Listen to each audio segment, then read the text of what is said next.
Let's go over all the basics of a bird dog exercise. Let's go over the setup, also what you're feeling so that you can maximize this core stability and anti-rotation type of exercise. So let's get set up first. You're going to put your hands directly underneath your shoulders and knees directly underneath your hips. So your arms and your thighs should be vertical.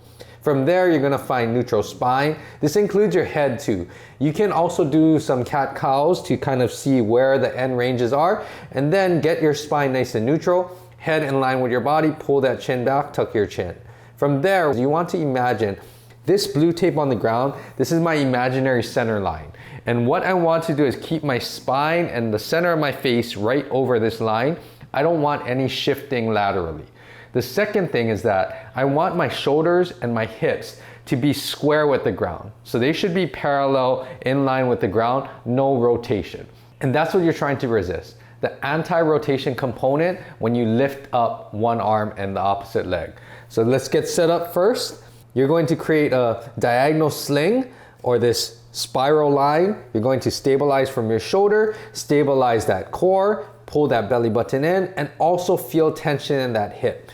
And from there, you want to create that tension first and then slowly lift up one arm and the opposite leg at the same time. When I do that, there should be absolutely no movement in my spine.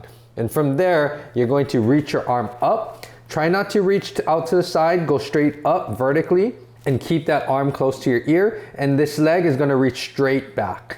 What I would also recommend is try not to reach the foot up to the ceiling where you get a big lumbar arch or your lumbar spine starts to sag. Try to reach more straight back because that will again help to keep your spine nice and straight. Also help you to create a nice long line from the tip of your fingertips all the way out to your heel or your foot.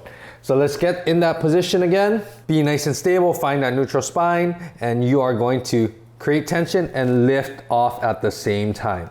From there, you can either do holds, you can do some reps. When I'm doing the reps, I'm not going to move or rotate my spine. Everything should be nice and stable. And also the last thing that I will mention is that on the leg that's down, do not push that foot into the ground. So from this camera angle, don't tuck your toe underneath. Try to just rest your foot flat on the ground, laces down, and you are just going to try to create that tension and stability from your hip.